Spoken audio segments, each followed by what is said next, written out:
just get right into it if you want. No, let's let people. The people are up. I'm not the only sick fuck that is. What's the cursing style here? Mild profanity, Stephen A. style. Remember that tweet? I don't remember that tweet. He's like, I'm allowed to say mild profanity on my page, like hell, damn, ass. That's it. We're not supposed to curse on BGN Radio Zoe. The first episode of Zoe did, the producer was like, "Can you tell Alonzo to like take it easy because we try to be a family program?" And I was like, "Sure, yeah, definitely. You've had me on here for 2 years. I'm definitely the family show, but that's definitely not this." And Spike won't be listening to this, so even if it was the case, it doesn't matter. So we're this is draft. This is going to be keep 4 to 5 hour draft pod. So I do the house rules. If you have to pee during the pod, everybody's feel free to do that. I'll just keep going.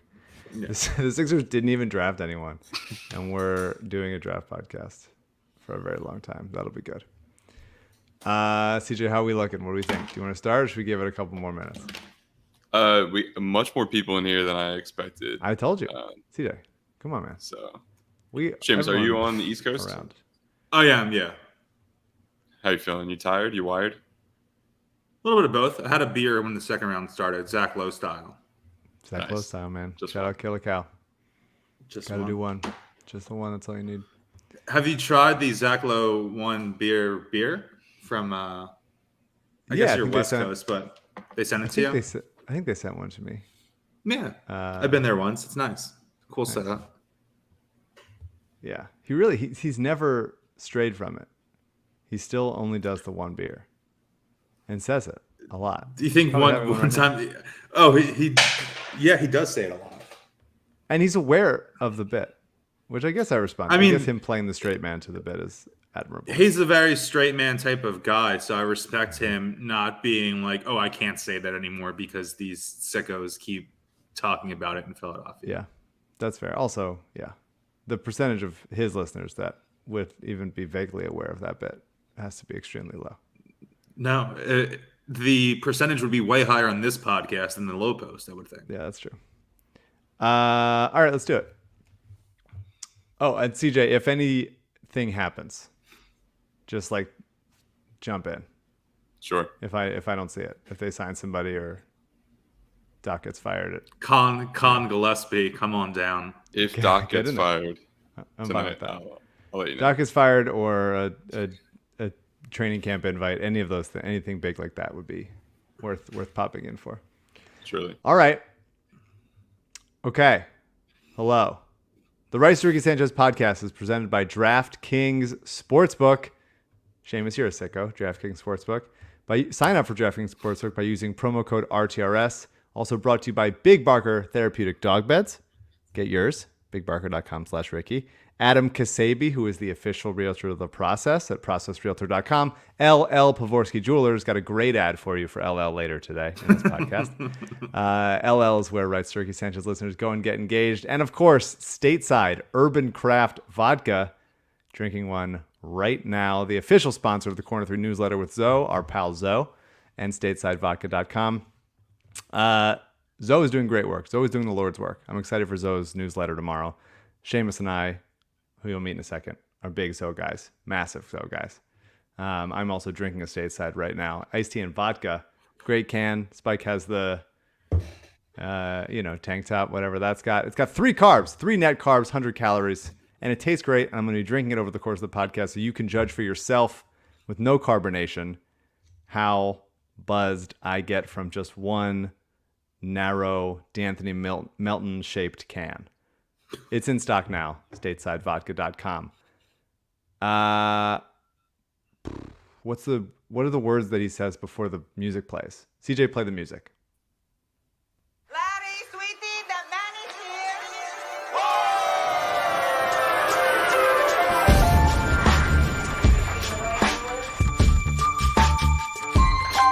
Say the name.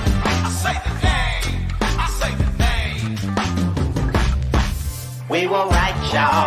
We were right. Even when it went wrong, we were right. We was right, y'all. We were right. So say the name. say the name. We were right, y'all. We were right. Even when it went wrong, we were right. We were right, y'all. We were right. So say the name. Say the name. Say the name. Say the name. Say the name. I say the name. I say the name. Say the name.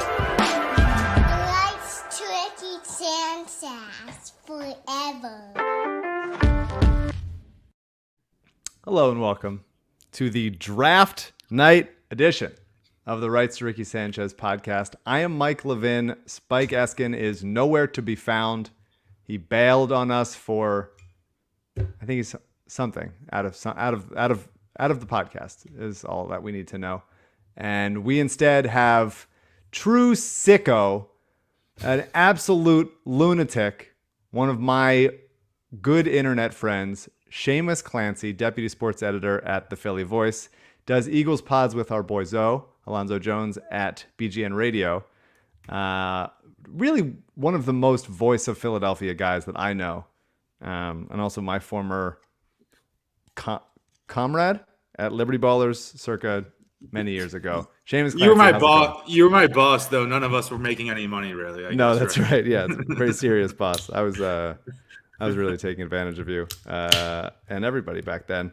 You were Bill Walsh, Mike Holmgren style. That was not to tap myself on the shoulder a little too much, but that was a stacked roster back in the day.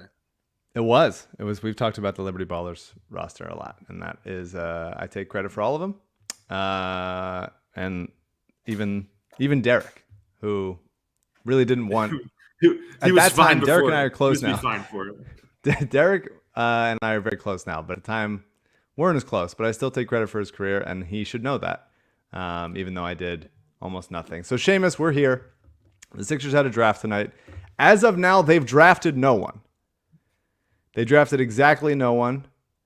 I'm still looking. We're around 55 in the draft. Golden State is taking, so I'm hoping that we get a surprise CJ pop on, but we got nobody in the draft. They did have 23, and it will go down in the history books, in the record books, as the Sixers selecting David Roddy, the original boat from Colorado State, who was a guy I loved, and me and Spike had a fun argument about on the podcast. The Sixers will have always selected him in the draft. They do not keep him. Sadly, he was traded. The 23rd pick was traded with Danny to Memphis for De'Anthony Melton, who is another one of my babies, to use some Eagles parlance. I'm already feeling it. And I feel really good about it. I'm upset that I haven't made a pick since then, but I feel really good about it. Shamus, your first thoughts, De'Anthony Melton. We're getting really galaxy brain here, but I kind of worry that he's too on brand for not just you and me as guys who remember when he was coming out just a handful of years. It feels like he came out in the draft 10 years ago, but he only just turned 24 or whatever. But he seems like someone who's too on brand, given the previous Morey connection, given the upside as a guy who came in as this uber talented defensive player with athletic tools, rangy, who had his shot was projectable, and now over the last 2 years in Memphis has been, shooting, 4 or 5 attempts per game, around 38, 39% per game. And he seems like exactly what the Sixers need. And that's why I fear could be a disappointment here. He's too good to be true, as they needed a grinder. They wanted the dog, right? Everyone wanted the dog. Everyone kind of changes what they want every offseason. Before, I wanted the guy who just knows how to dribble. That was a really big ask before, guys who know how to dribble, guys who could dribble and then shoot at the same time. That's a big one that a lot of people can't really do in Philadelphia. So we wanted some dogs. That's the PJ Tucker conversation, right? So he fits that to a bill, the perfect dog off the bench. Patrick Beverley 2.0, Gen Z Patrick Beverley, whatever you want to say. And I worry that we're almost hyping him up too much. Yeah, that's the thing is about, because I feel very strongly about so many draft prospects and guys around the league. And then when they acquire those people, then I feel extremely concerned that it won't work out because so many things don't. Yeah. But it's a perfect fit. I love De'Anthony Melton. He played one season at SC, and then had like a weird like academic bullshit that caused him to sit his sophomore year, and he left after that. He's played 4 years in the league. He still is 24, like you said. He's 6'3" with a 6'9" wingspan. The knock on him at SC was that he wasn't a great shooter. The shot was the swing skill that Derek Bodner always talks about. He only shot 28% from deep at SC with like 8 points per game. He goes to Phoenix for a year, plays a little bit, goes to Memphis for 3 years, really blossoms, shoots 36% from deep in those years, just under 40% off the catch last season. Really good from the corners, just about almost 50%. He's career 77% from the line. He's made himself, the shot always looked good, and he's made himself into a very capable three-point shooter. In addition to being that kind of dog on defense that we talked about, can defend really anybody. There's not, he's not going to defend fives, but he's going to defend the best creator on the court. Guys shot like 39% when he was guarded by him last season.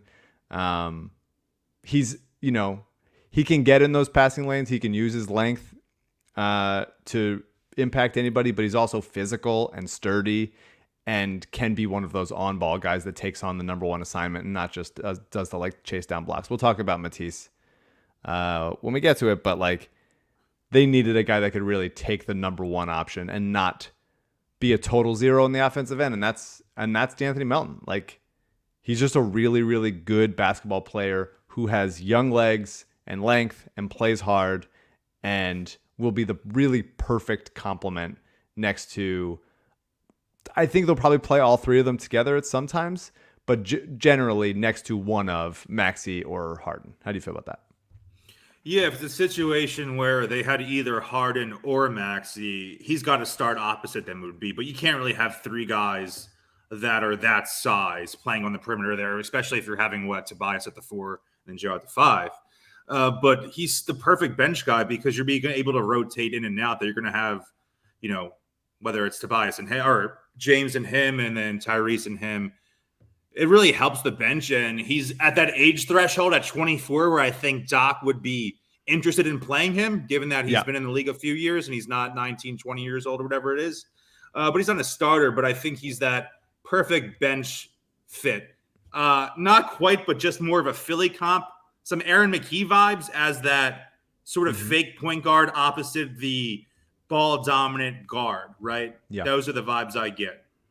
That's nice. I think that's a good point. He was really, especially that in Memphis where he was playing opposite John Morant, who is, the Iverson type. And I think he took on less of an on-ball role over the last year or two in Memphis because obviously Ja has become so good and Trey Jones is such a capable backup point guard that is really, you want him being that sort of like Monte Morris-esque, like efficient backup point guard type.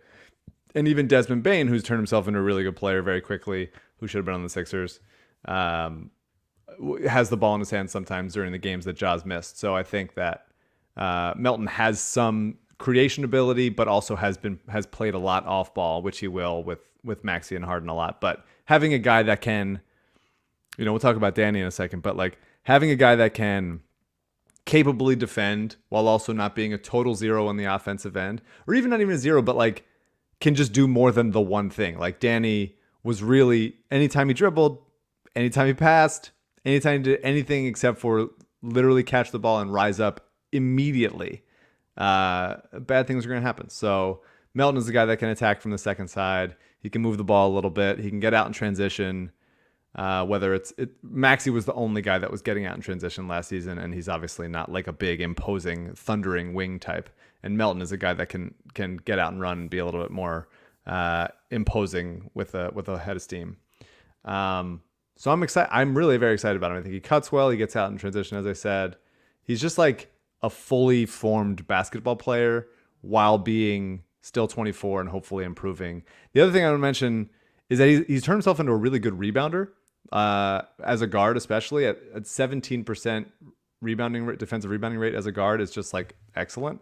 And for a team that I was continuously, frequently, aggravatingly harping on, nobody would get a loose ball, nobody's going and getting a tough rebound. Melton That's the dog energy. That's the dog energy that you want.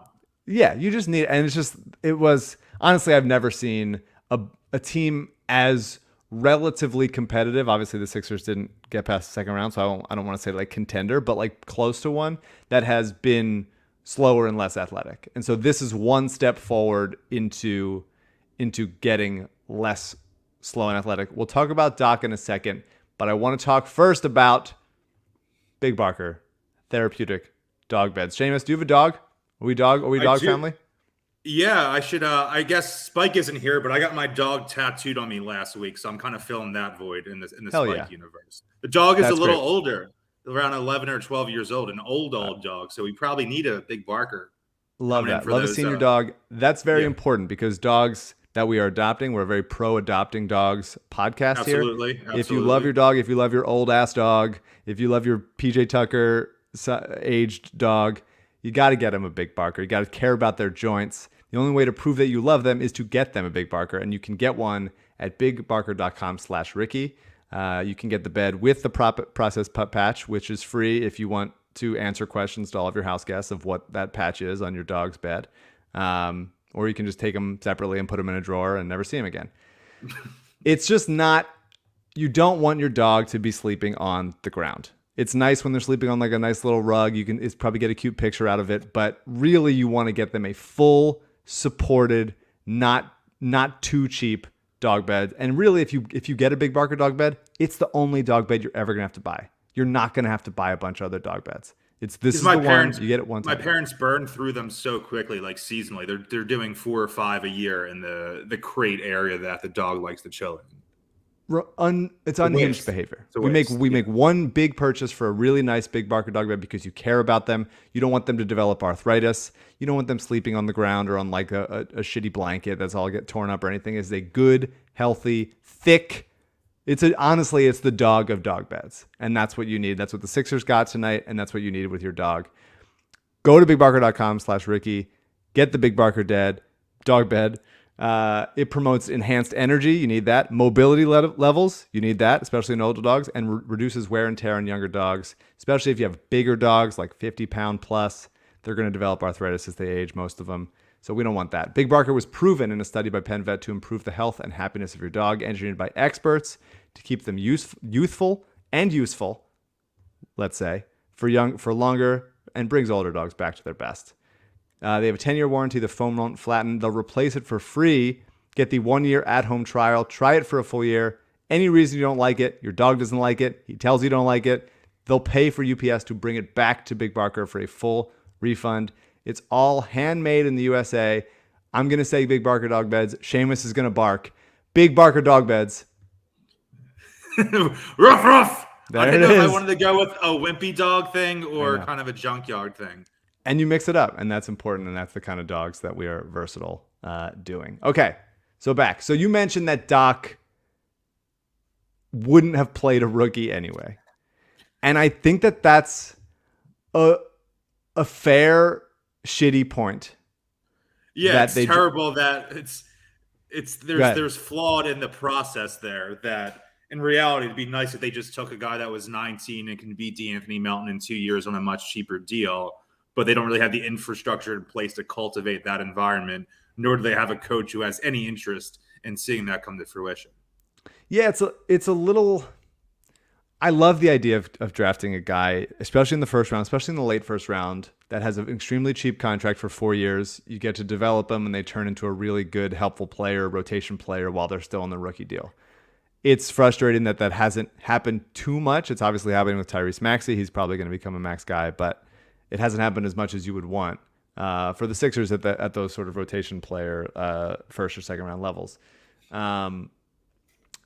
Melton's contract, he has next year and the following year for $8 million apiece, which is extremely fair for a sixth man, probably.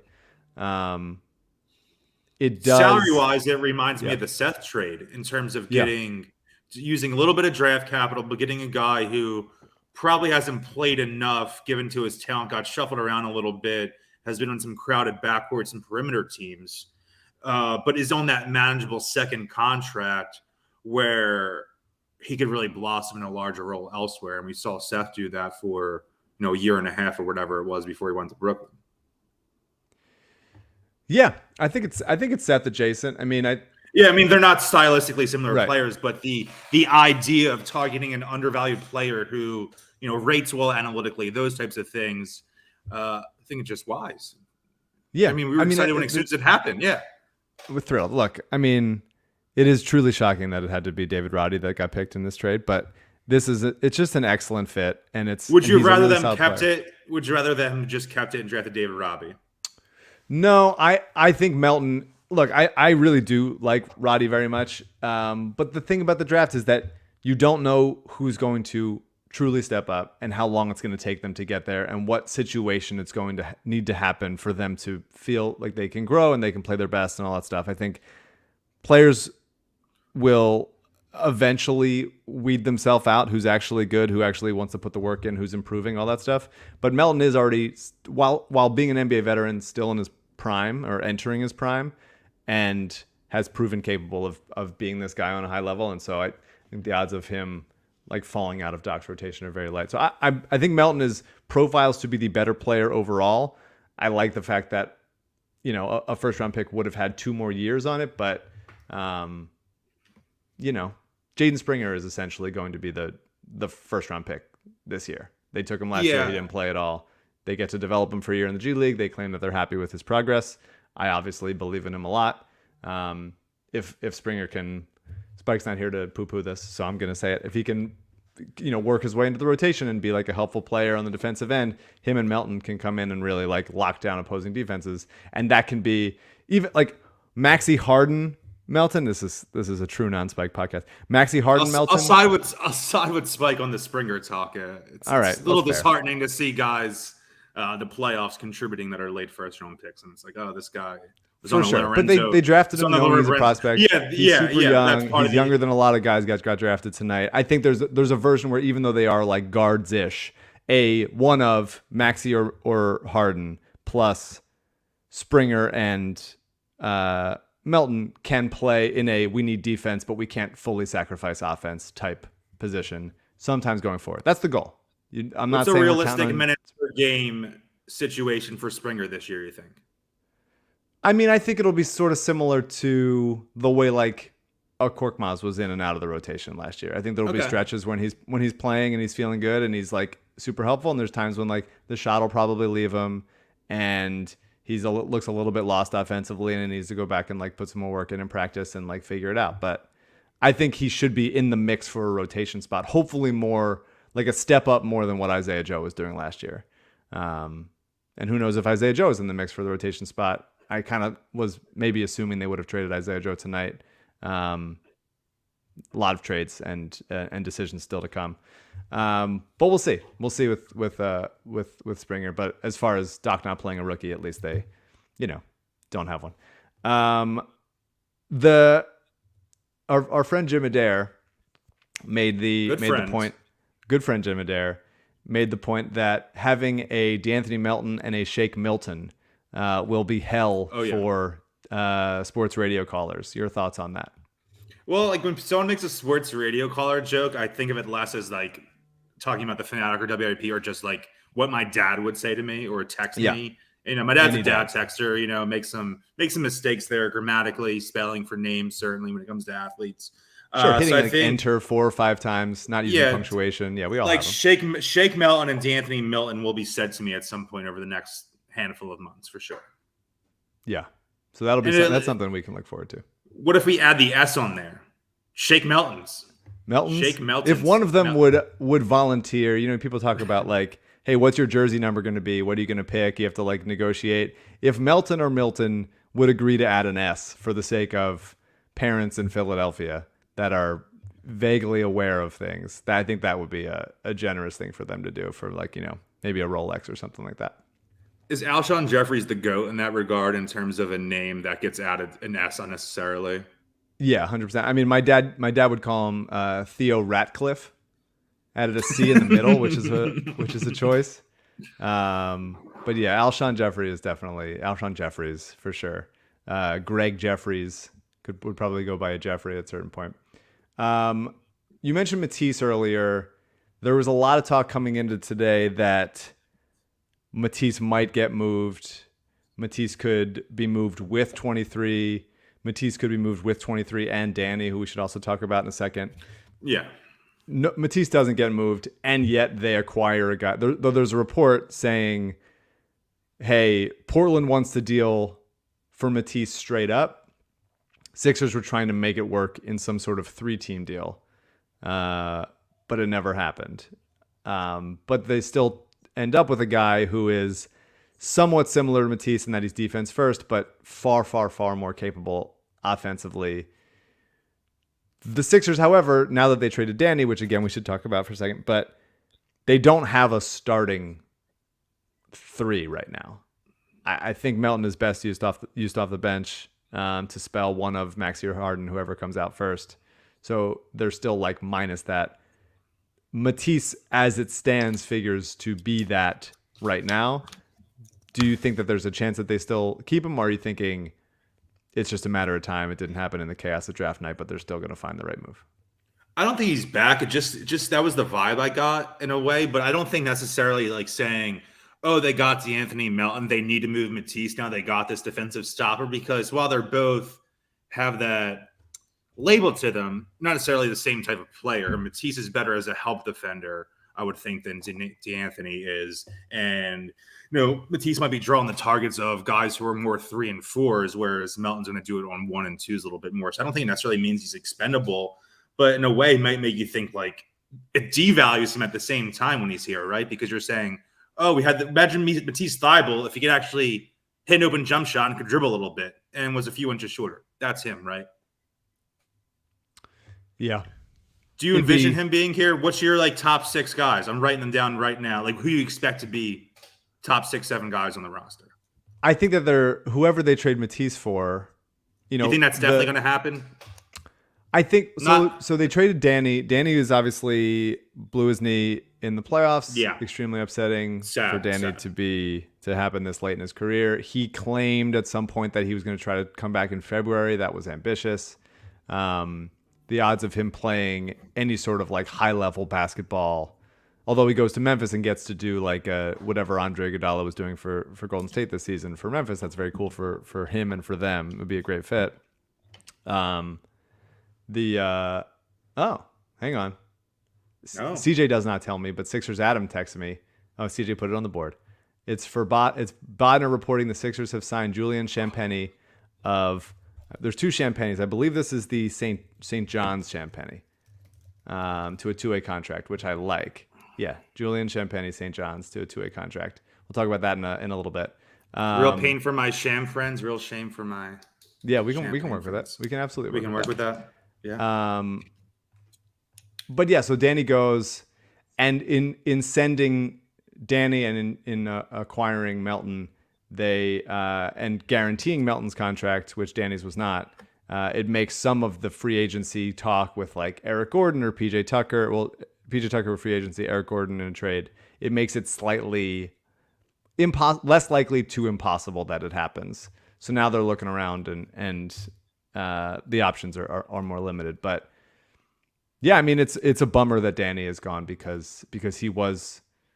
And not just gone, but from when the injury happened, it really was it spelled the end of it. But the Sixers are still, even with Melton and being helpful in this level, they're still at least whether it's Matisse or not, they're still down a transition, a 3-and-D type player that can be a little bit bigger, a little more physical, which is why I wanted them to make another pick in the second round, because some of those guys are available, even if they take some time. So Daryl's going to have to get cute and find some helpful players, but without Danny, they're definitely still lacking. Yeah, it's rough if your wing depth is entirely relying upon a guy in his mid-30s with some injury history who has been kind of going back and forth in terms of effectiveness throughout the season. And Danny in the playoffs, when he was out there, played pretty well, I thought, better than he did in 2021. Yeah. And as soon as he got hurt, it was kind of one of those deflating moments, right? Oh my God, because it's not just about Danny, and it goes for a lot of sports. It's not just about the one guy getting out. It's the trickle down effect that happens because of that. It wasn't just because of that. It meant Matisse has to play more minutes, and then the guy behind Matisse has to play more minutes when they're not capable of filling that role. And that's what happens when you have poor depth. Yeah. And that was the case all season. Like it wasn't a surprise. This isn't it new wasn't to like, anyone. Yeah. Right. It was a lack of depth, a lack of like depth who can play defense, and a lack of the guys who can play defense couldn't do anything else. Like I talked about it just so many times during the season because they never addressed it. I mean, there was a Ben Simmons shaped hole in the roster as far as defensive rebounding and energy and physicality and defense and every other thing, which to some extent they get a pass for, but to not address that over at the deadline or in some way or figure out a way for, two-way players. They just have unique taskers that are players that are pulled from like 2011, 2012, where you're like, oh, Steve Novak, that's just a guy who just goes out there and just shoots. That's fine. That doesn't play 10 years later. You can't have a guy who just defends. Like Andre Roberson, he's not in the league, right? Am I correct in saying that? No, you're right. Like was the man for a couple of years there and was obviously an unbelievable defensive player. But when you're relegated to having zero gravity on the offensive scheme, you can't play. And then if you're Furkan, who I like him, I think he has juice at times. I'd rather throw him in there in a playoff situation, hope he just lights it up and has 3 threes in a quarter or something, even though that's incredibly unrealistic and we really haven't seen it. But he can't do anything else, right?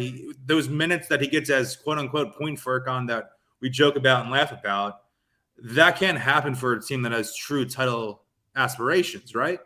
You just have all these players that can only do, and obviously it's easy to say, well, obviously you want players who are good at a lot of things, but as you're watching deeper and deeper in the postseason, you're seeing other teams' bench players have those capabilities, and it's a foreign concept in Philadelphia. No, I mean it was unitaskers, and sometimes when Korkmaz wasn't hitting or Matisse wasn't, was zero taskers, not defending, it was zero taskers, and like they were hoping like Shake is a guy who you if you squint you can see him being like helpful enough defensively and helpful enough offensively where he could hang in a playoff setting, but he hasn't put it together for long enough. George Niang during the regular season was a guy that I trusted on the defensive end and then completely fell apart defensively in the playoffs and then missed, I was riding for him for a time. I was riding because he played with like physicality, but like he just just lost it. Maybe he was banged up or something and made it worse. And once you're that unathletic and you lose like even half a step, like it's he was a dog in the wrong body. That's right. That's right. We'll come up with some terms for that. I mean, my concern, this is part, one of hopefully like many in the offseason of the concern. They get De'Anthony Melton, which is helpful. They trade Danny Green, but they trade Danny Green and the guy that they were supposed to get at 23. So that's a kind of a 2-for-1 trade. I was hoping I'm happy with this trade. I can't say enough about De'Anthony Melton. I really have loved him for many, many years. He's like one of the ultimate Mike guys. But I was kind of hoping that they would trade down from 23 and pick up an asset, maybe like trade down to 28 and get like a high second round pick next year or a protected first round pick next year or in 2024 or whatever, so that you could use that and package it with Matisse or something for a higher value asset that could come in and play and get in there right now, like an Eric Gordon, for example, something like that. But do you want Eric Gordon? I mean, it's less realistic now with the Melton pickup, but did you want him going into today? I did. I started talking myself into it because I think he is just incredibly solid defensively. He's sturdy. He's not compact, and he's very compact. He's very he's like one of the I'm forgetting the names, like for the mushroom guys from Mario, where you jump on their head and squish them down. Yeah. That's an Eric Gordon type, and he's just like, I like how he's like just thick, but he shoots like hell. He can get to the basket. He can do a couple things. I thought it would have been kind of nice, but the contract made it a little bit like this is kind of your only move, and we'll see how much Daryl can use the rest of the salary cap. We will talk about the rest of it in a second after we talk about Adam Ksebe, because, guys, we know it. Or if you don't, you've heard about it because people love talking about it. Buying a house or selling a house can be stressful, and you need someone on your side. And all of our sponsors are really like very much on your side. They're all very nice, borderline pathetic people who are desperate to help out. They want to be active. They want to be included. They want to be asked for help. Adam Ksebe is one of those beloved, slightly desperate people. He's the best. You can reach out to Adam. He's the official realtor of the Ricky. Reach out to Adam anytime. His cell phone, 302-864-8643, or call Adam. Reach out to him at processrealtor.com. Look, it's expensive to buy a house. Inventory in the homes are low. Things are changing. People say shit. they don't know what they're talking about. Nobody really knows what they're talking about. But Adam is a guy who does know what he's talking about. He's available. He's there to help guide you through the process. Adam's team at Long and Foster, which is Bethany Beach, like we're talking Delaware beaches. They're experts around the area. They can help you find your dream beach house if that's something you're into, and you get it in Delaware. Taxes are lower, value is higher. All the stuff that, again, people say. Nobody knows what they're talking about except for Adam, who knows what he's talking about. They cover Delaware, they cover Maryland, and if you're looking to sell or buy in Pennsylvania, Jersey, anywhere else, Adam is the person to help you as well. Can't do it personally, but he can connect you with those people. His area, Delaware, Maryland, as I said before. He will personally interview other realtors to make sure that they're right for you. Shamus, you're talking. Go ahead. Yeah. I like desperate people I can smell my own kinds. That's right. And it's when it comes to finances, I think of that Always Sunny episode saying, I don't know how finances work. That's basically me. So if I was buying a house, maybe I will be in the next year or two. Who knows? Sitting on the housing market. But yeah, I don't know how the housing market works. So it's definitely a guy I should probably talk to, right? It's a guy you should talk to. And it's a guy I should just know and be friends with, right? I should just be friends with the guy. You should be friends with him because here's the deal. If you're listening to a Sixers podcast, if you're live, which maybe you're not, but if you're live on a Sixers podcast right now at 12:46 in the morning after the Sixers, again, don't select a player, then you're a sick fuck. You want to be with Adam, who is our sick fuck realtor. He's great. He's locked in. Tons of Ricky listeners have used Adam and have said a bunch of really nice things about him, like they've said about all of our sponsors. They all say the same thing: helpful, supportive, kind, nobody better. If you want to get in touch with Adam, call him or text him. His cell, again, 302-864-8643, or email him at adam@processrealtor.com. This is Adam Ksebe, Ksebe, the official realtor of The Process. Okay. Gotta get that Sixers Adam made realtor.com. You should get sickfuckrealtor.com. I would like that. Yeah. Our boy Sixers Adam, who was at the draft, which they're letting anybody in these days. What a kid. What a guy. What a kid. What a little, he's amazing. Chum of a man. He made the good point that the Sixers a couple years, this was last year, it feels like forever ago, but when they cut George Hill, who was extremely useless in that playoffs, they cut him instead of using the salary in the trade, which was always very bizarre. It just sort of like let him go. They didn't really capitalize on it. It wasn't very helpful. Instead, they used Danny's salary here before it got guaranteed. It feels like a smart move. It feels like a mistake that, whether Daryl thinks the George Hill thing was a mistake or if he just wanted to wash his hands of it, it feels like okay, we are rectifying an error and going forward trying to like not just let things escape. So I thought that was an important point from Sixers Adam and helpful that Danny just didn't, either sit on the bench for nothing all season or just get waived and not picked up going forward. Yeah, it works for the Sixers party for sure. I wonder how Danny Green's it. I guess it's a decent situation given they're a team on the upswing. They probably need that type of, the Daily News would have freaked out in 2015 for the Sixers to get a vet presence like that. Am I right?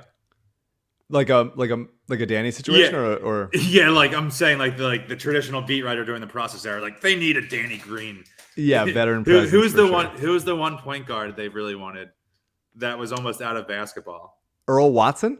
Yes, it was Earl Watson. It was Earl Watson. Every year it was people were dying for Earl Watson. I think one year the last year they said he wasn't on a team. Like he just was out there not playing basketball. It doesn't matter. Yeah. That time they were just like Googling guys from like the 05 draft and they were like someone. Sorting them by assist on Basketball Reference. Yeah, please. He averaged 2.1 assists in 8 games last season. I think he'd be helpful. Wait, let me look at this. What else do I have? It's important to note that Daryl drafted Melton in Houston. So he is, when we talked about PJ Tucker and Eric Gordon, and obviously after Harden, it started to become like, is Daryl just like playing his old hits? And even like, not all of them were hits. He drafted Melton, and I'm a little bit worried he's in the no new friends era a little too hard. Am I going to throw a cop out for you that you're going to get angry about? Please. Chip Kelly. It's not as bad because he's getting theoretically people that are better than they were then, but speak on that a little bit more because I'm hearing it. I don't like it, but I'm hearing it. So I'm sure there's people that listen to this that aren't like hardcore Eagles fans. So the coach the Eagles had before Doug Peterson, the coach they won the Super Bowl with, was Chip Kelly. he came in here right after Andy Reid was fired, was this hotshot coach at University of Oregon, reinvented their offense, brought this, kind of revolutionized the NFL, even though he didn't really have the payoff at the end in terms of actually wins and losses and playoff appearances. But his style made an impression around the league and still kind of the ramifications throughout the state. Anyway, he really liked having the guys, because he had no NFL experience, guys that he either coached with at Oregon or recruited, or guys that he played against in the Pac-12. So maybe if he didn't have a guy from Oregon, he just loved drafting guys from UCLA or USC or Washington or Washington State, all these things. That's the only thing he knew. So he always gravitated towards that instead of reinventing himself when that was needed. So Daryl did a really creative move tonight, and you don't think of him as like a 2018 Rockets guy because he's 24. He's not PJ Tucker about to be 38. He's not, relatively past his prime Harden. He's not Eric Gordon at whatever he's 34 now. So it's a little bit different there, but I think in no new friends way is a more positive connotation where I went with the darker comp for a guy that kind of lives in infamy in Philadelphia. Yeah, I don't think that is wrong to bring up. It's not wrong to bring up, but I don't know if it's right. Yeah, it might not be. And Daryl's been doing this a lot longer than Chip's been doing this, and Melton is a helpful player for sure, and far more success at this level, absolutely. But yeah, it's something to monitor. It's something to monitor, especially after the Harden situation was like, I'm not going after a younger guy like Halliburton. I'm going to push my chips in and hold them together only for one guy, and it felt like he got him, and it didn't work out. Dudes rock, I guess, but.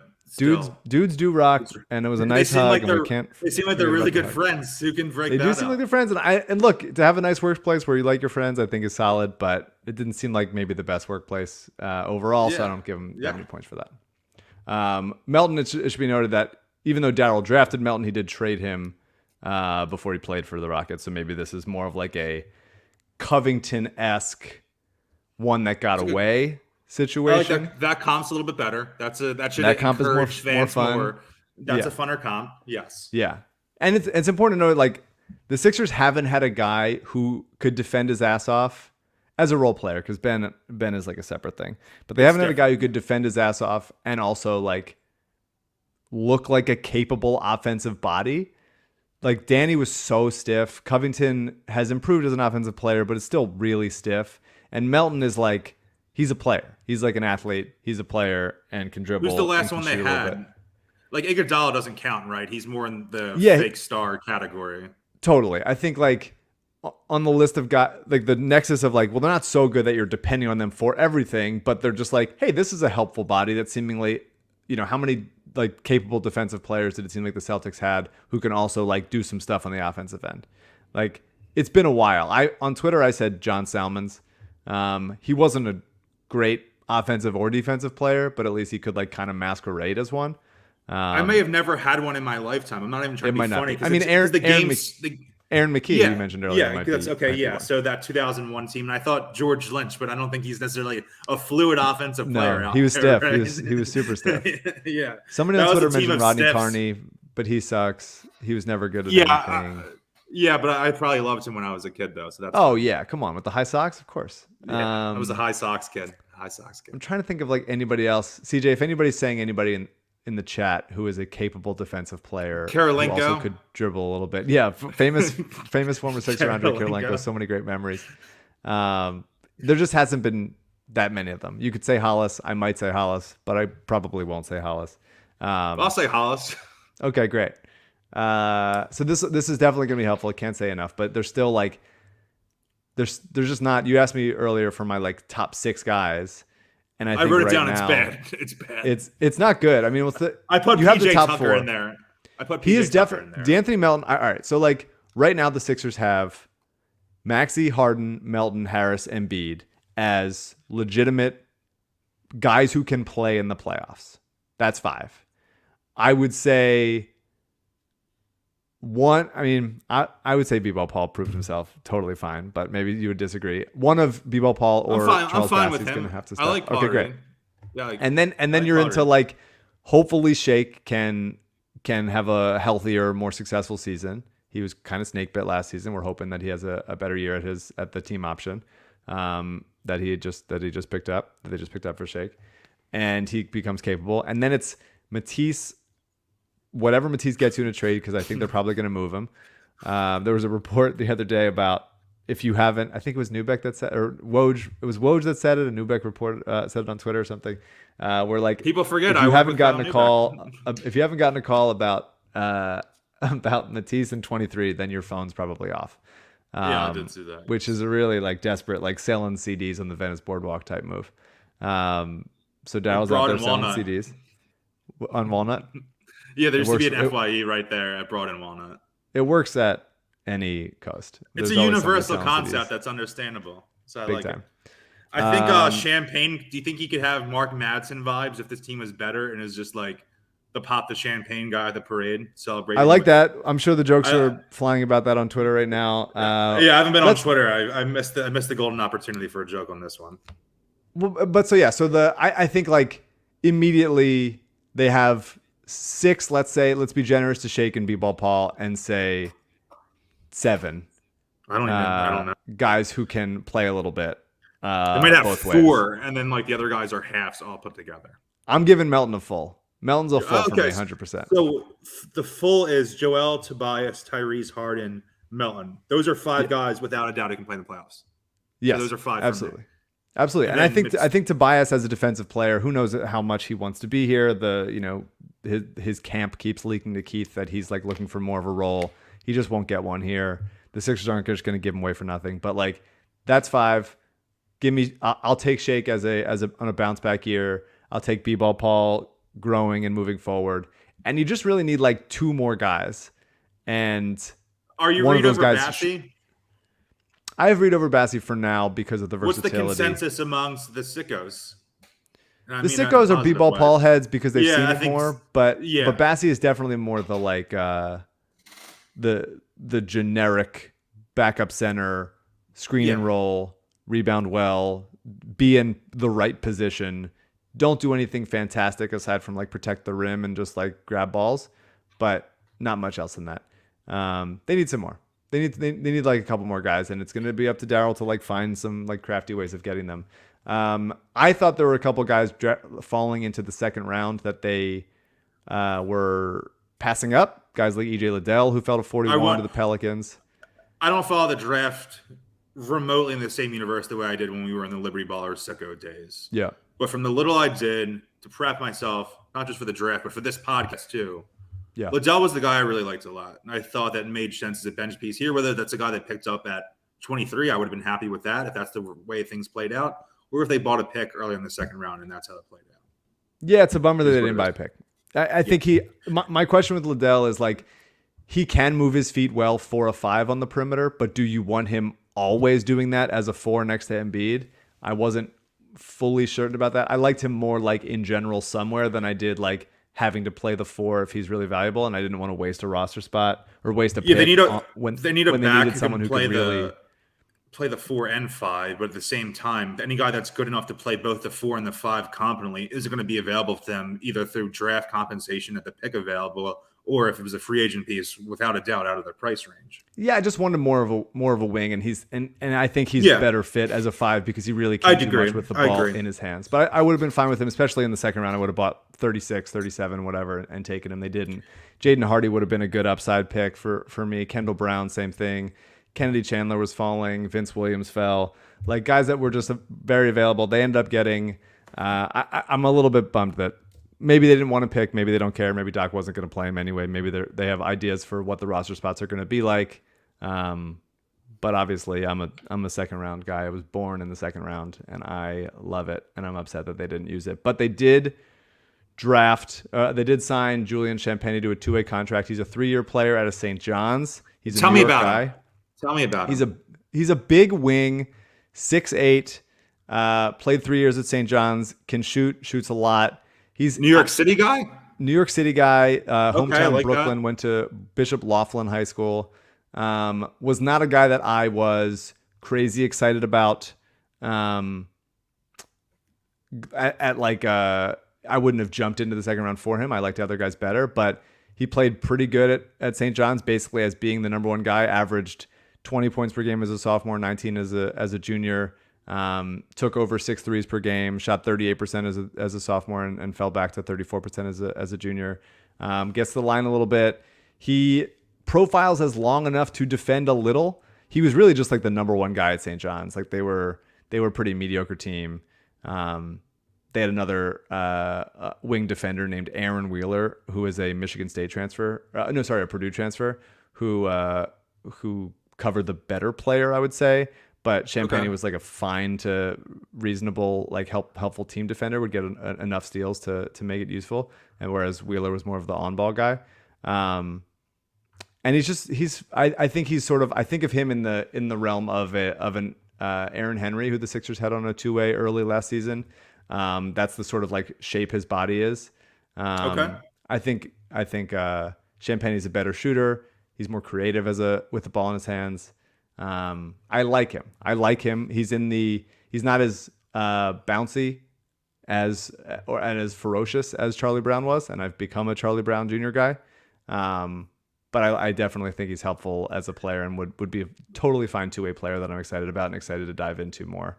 Pencil him into the playoff rotation. Let's go. Look, it doesn't take much for me. It does not take. What I would love is for how many times you see guys this season be on 2-ways. I feel like 17 of the Caleb and Cody Martin twins have played well enough to then get their 2-way bumped up to a regular rotation spot. And I just want that to happen for the Sixers. I want that to happen for somebody because he's the 7th man on the Sixers right now to me. Already, let's get him in there. Sorry, Cork PJ Tucker request another trade.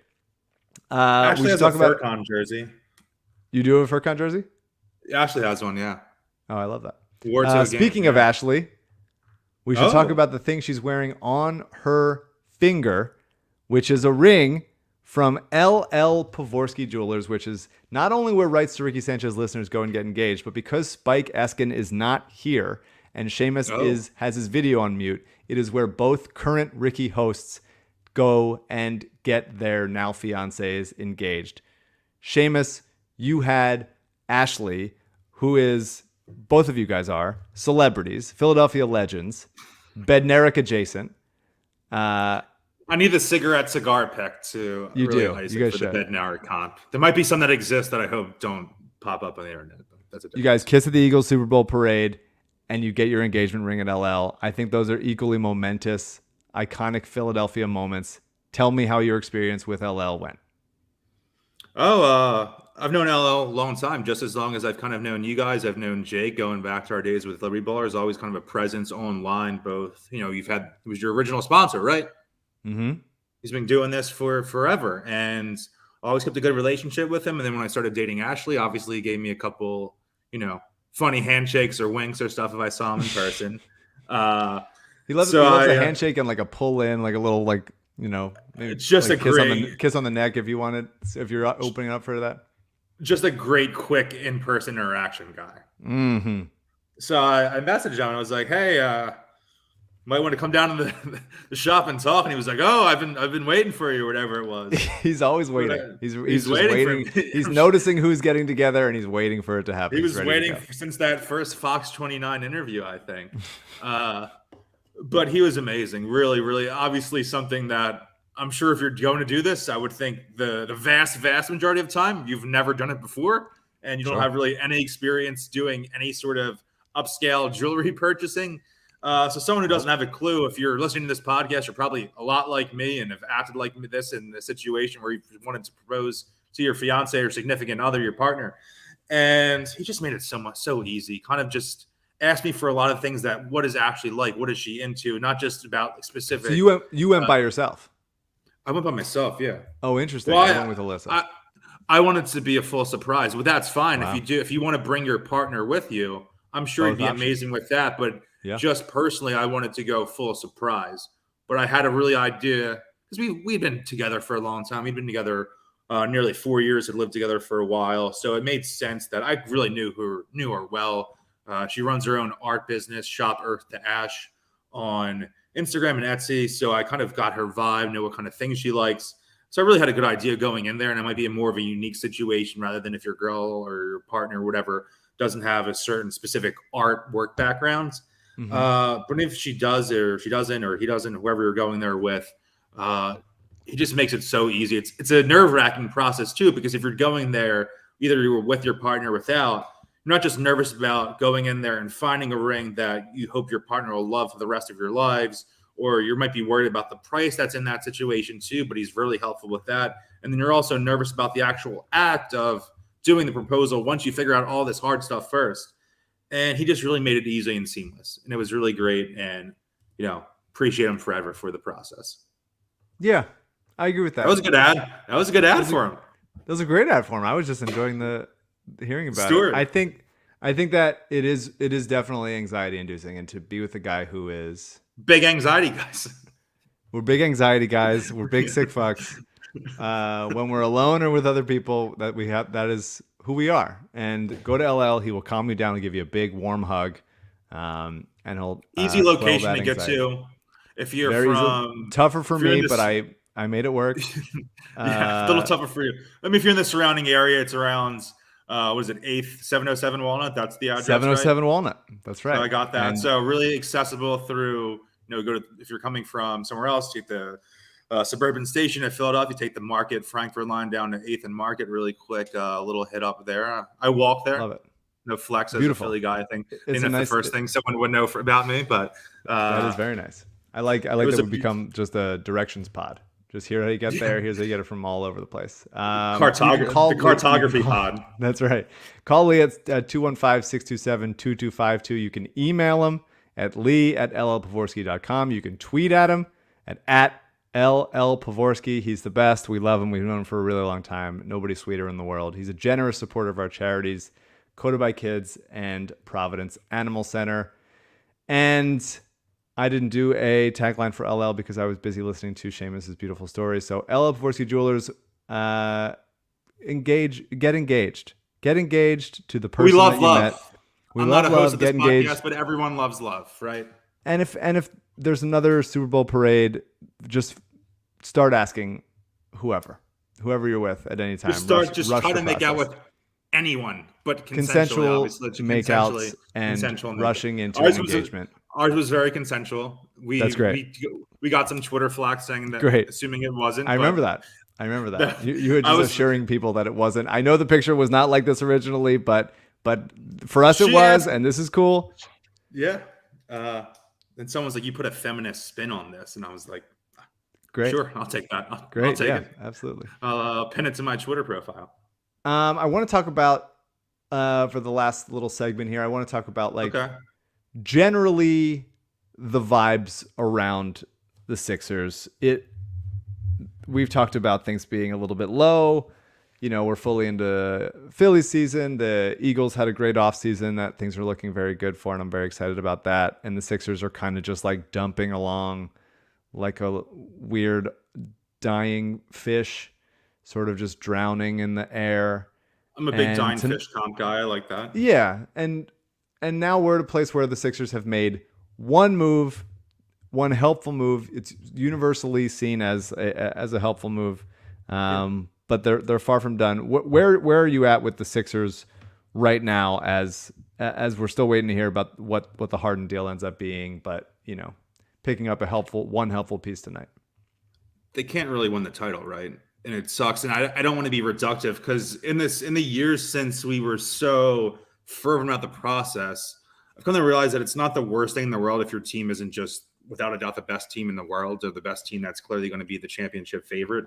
If you're a team that can consistently win around 50-something games, I'm not talking about the 2010 Sixers or whatever, that era where you're winning 39, 40, 41 games sneaking at the back end of the playoffs.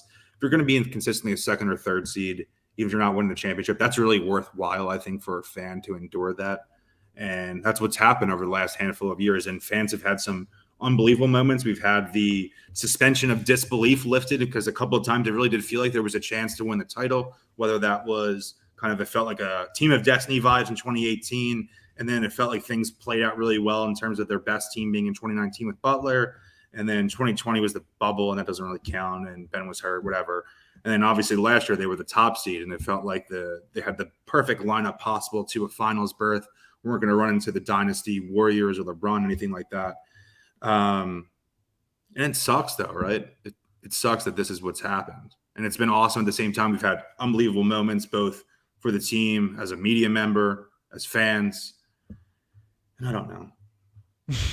They made me stop liking basketball in a way. And I don't mean that. I mean that at a place of love, in the sense that things are a little different now, and I have to say I'm a media member, but historically I've obviously loved this team, and putting so much in, especially during this era, to build up to what we have now, for not to be this clear-cut, obvious, we all know situation, that stings. And this was a nice move. I feel better about the Sixers right now than I did, 4 hours ago or whatever. And that's huge. That's huge. Yeah. You have a piece that you didn't have last year, a piece that could have helped you win that playoff series. That's big. I feel like I agree with that.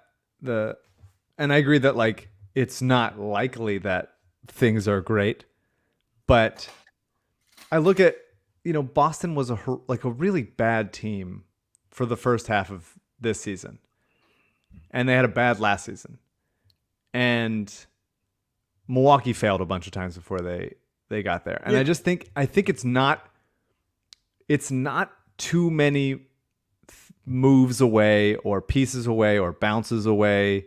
Any team that wins has to have a million things go right for them. Do you know what I mean? It's not like saying there's never a perfect path for any team, like the 2017 Eagles. For sure. Every bit of luck, whatever that could have happened, that needed to happen, happened. That's just what happens when teams and I think win. they have Embiid. If he's engaged, like if Tobias wants to be here, if Harden gets a little healthy, I keep doing like the ifs and stuff, and there's a million of those. And the ifs hurt. The ifs hurt after a certain point in time, right? And the way Maxie's played, you just got to keep hoping he gets better, even though he's already improved so much from where they drafted him at. Melton 24, young in his prime, and we're getting a little too Tatum 19-y with our Melton 24, and I'm guilty of it as well. I'm fine with that. Okay, we're just I'm making sure we're self-aware about it. For sure, there are moves to be made. There are many ways that this team needs to improve, needs to get more juice, needs to be bigger, more athletic, more able to play both ways and withstand playoff intensity and playoff defense, and being able to like beat guys off the dribble, especially if James doesn't make his first step better, and B-Ball Paul improving as a true backup five or seizing that role and not dying in the minutes that Embiid is off the floor. Embiid maintaining conditioning and all those things. Like, it's a lot. It's a lot to happen, but it's a lot for everybody. Everybody needs a lot of things to go right for them to go right. And as Brooklyn is falling apart, and many other teams are floundering, like the Sixers still have the MVP runner-up for 2 straight seasons. Should have won it this year. And I kind of can't let myself get too negative about this team.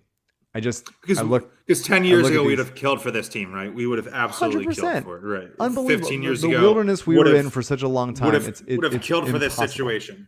Yes. Yeah, it's impossible to underestimate how much better the Sixers are now than they were. Like, as I was getting out of my car driving home from work to keep up with the rest of the draft this evening, I thought about, like, how the fuck did they lose to the fucking Hawks? And just I think 2019, 2021 are the years you look back, and if this doesn't come and result in an eventual championship, and it's 5, 6, 7, 10 years, whatever it is, you're going to look back at those 2 times and be like, that's the moment. You talk about the Derek Bonner swing skill. That's the swing moment. Teams have swing moments. You think of, I bring everything back to the Eagles. We talk about it in terms of my relationship and championship, but what if Patrick Robinson doesn't do that? That was the swing moment where they could have just lost. They could have easily lost that game. They could have easily beat the Hawks in multiple of those games. They could have easily beat the Raptors in Game 4 in 2019. But the swing moments went the opposite way.